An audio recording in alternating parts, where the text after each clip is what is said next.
Artificial intelligence, machine learning and deep learning, तीनों काफ़ी exciting terms हैं, राइट? इनफैक्ट जो हमारी लाइफ है इन तीनों से काफ़ी जुड़ चुकी है and it's hard to imagine a life without them. कैसे जानेंगे इस वीडियो में। And the most important question is what is the exact meaning of these terms. Let's find out.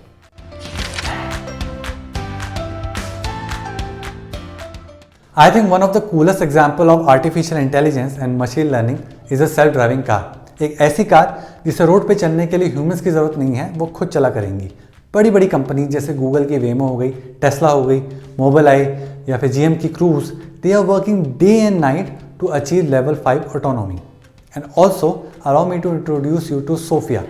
Sophia एक ह्यूमनॉइड रोबोट है जिसे एक हांगकांग की company ने डिज़ाइन किया है। She is the first humanoid robot who got a citizenship of a country, and that country is Saudi Arabia. So yes, Sophia is a Saudi Arabian citizen now. Tell me about your Saudi citizenship. You mean a recent announcement from Saudi Arabia? Yes. I was surprised. As a robot, my creators feel I am a citizen of the world. But then I realized that Saudi Arabia was just the first country to recognize that. And Sophia को India में कोलकाता में एक technical seminar में भी invite किया गया था। Hello everyone.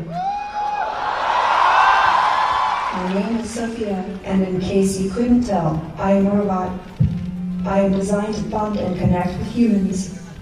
I have traveled to over 65 countries, meeting their people wherever I go and learning about their lives. In fact health care में किसी डिजीज़ के डायग्नोसिस, किसी मेडिसिन की इफेक्टिविटी को भी टेस्ट करने के लिए आजकल बहुत सारी कंपनीज मशीन लर्निंग का यूज़ कर रही हैं। ये तो कुछ एडवांस एग्जांपल्स हो गए। अब कुछ ऐसे एग्जांपल्स के बारे में बात कर लेते हैं जो आप और हम डेली लाइफ में यूज़ करते हैं बट शायद इतना नोटिस नहीं करते। आप मूवीज़ तो देखते होंगे नेटफ्लिक्स या फिर अमेजॉन प्राइम, राइट? नेटफ्लिक्स आपको मूवीज़ की रिकमेंडेशन कैसे देता है? That is because of machine learning.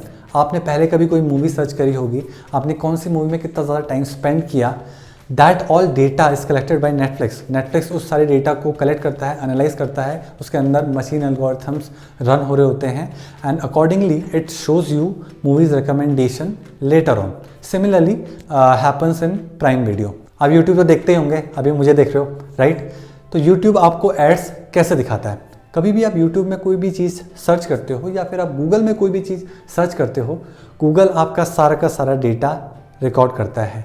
Yes, Google के पास आपका सारा का सारा डेटा है, आपके इंटरेस्ट, आपकी हॉबीज़ गूगल जानने की कोशिश करता है एंड ये सारा का सारा डेटा मशीन लर्निंग एल्गोरिथम्स में रन होता है। उसके बाद आपके अकॉर्डिंग गूगल आपको रिकमेंडेशन देता है। इवन इन यूट्यूब में एड्स भी उसी तरीके से आपको टारगेट होते हैं। आप कैब तो बुक करते होंगे, उबर या फिर ओला, राइट? तो जब भी आप कोई राइड बुक करते हो तो आपके लिए जो प्राइसिंग है वो कैसे डिसाइड होती है?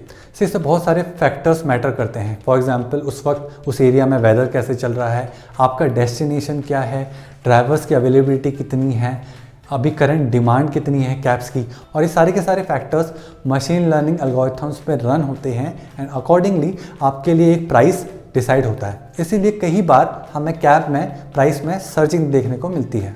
आप फोटोग्राफी तो करते होंगे, आजकल बहुत सारे स्मार्टफोन्स में AI कैमरा होता है, इसीलिए जब भी आप अपने फ़ोन से फ़ोटोग्राफ क्लिक करते हैं उसकी जो फ़ोटो होती है वो मशीन लर्निंग के थ्रू इन्हेंस की जाती है। इसीलिए हमने नोटिस किया है बहुत सारे स्मार्टफोन्स में जो नाइट मोड होता है वो आजकल DSLR से भी बेटर आने लगा है and that is all because of machine learning. एक और बहुत अच्छा एग्जाम्पल है AI एंड ML का and that is voice assistant like Amazon Alexa, Google voice assistant या फिर एप्पल सिरी। अब समझने की कोशिश करते हैं आर्टिफिशियल इंटेलिजेंस होती क्या है। See, according to the father of artificial intelligence John McCarthy, artificial intelligence is the science and engineering of making human like intelligent computer machines, specially computer programmes.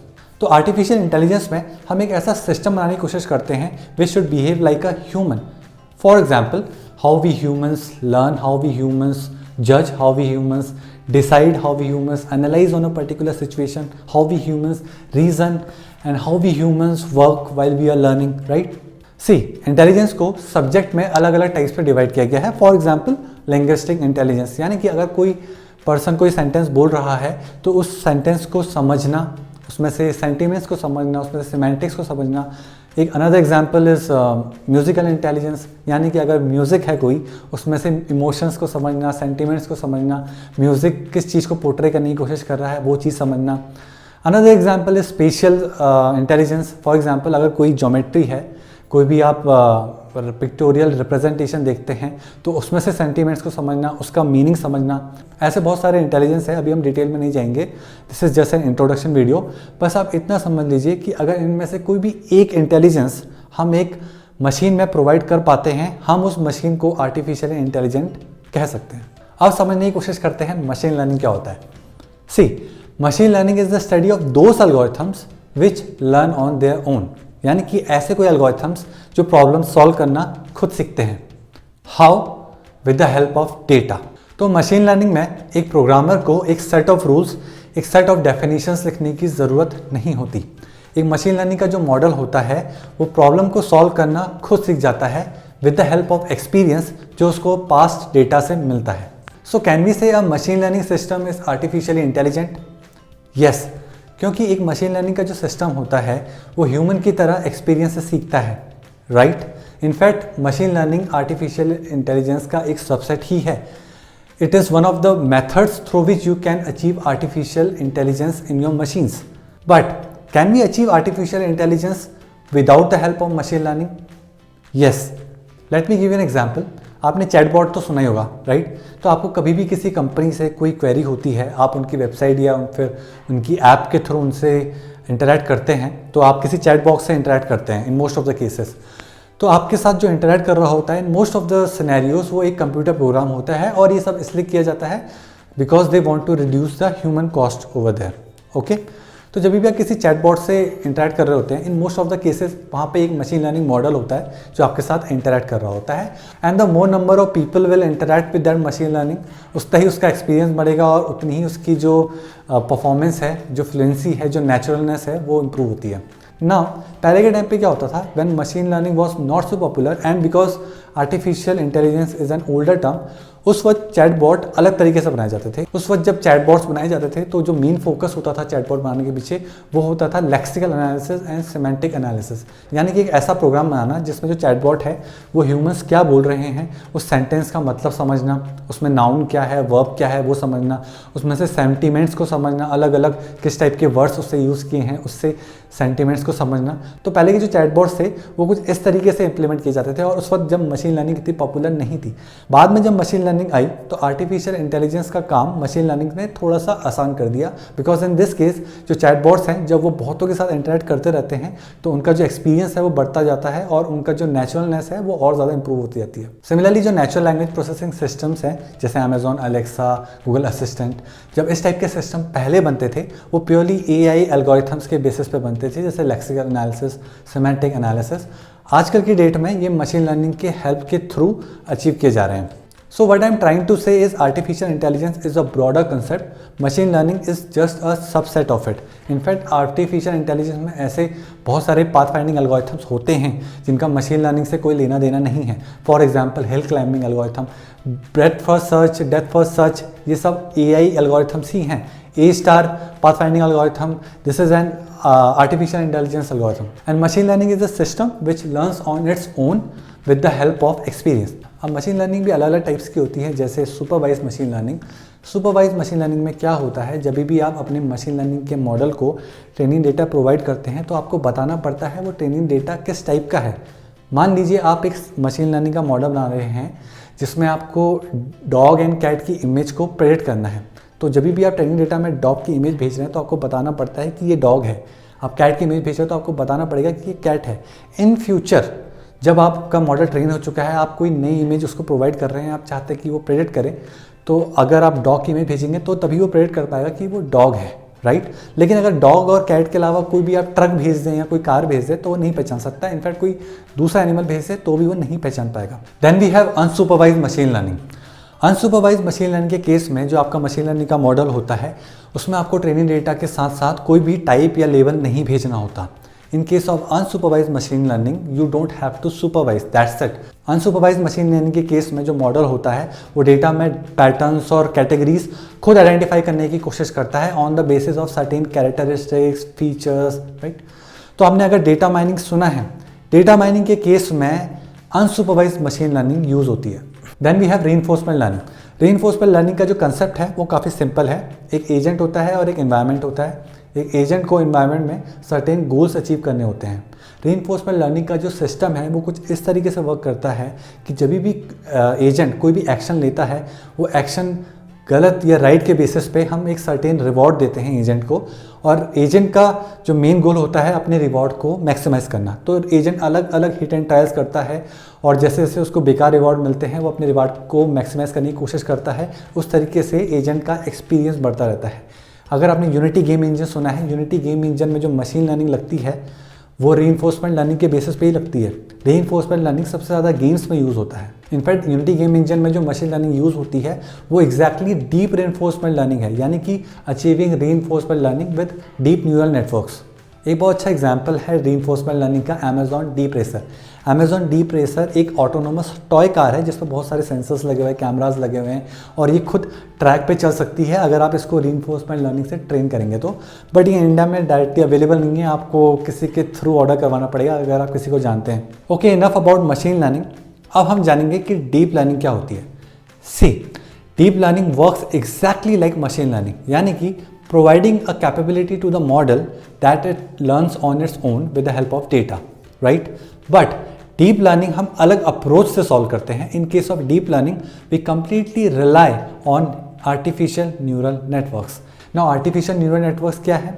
जैसे हमारे ब्रेन में न्यूरल नेटवर्क होता है, वैसा ही neural network हम code में replicate करने की कोशिश कर रहे हैं। फॉर एग्जाम्पल, जो हमारा न्यूरल नेटवर्क हमारे ब्रेन में होता है वो नेटवर्क ऑफ न्यूरॉन्स के थ्रू बना होता है, और हमारे कोड में जो न्यूरल नेटवर्क होता है वो नेटवर्क्स ऑफ परसेप्ट्रॉन्स के थ्रू बना होता है।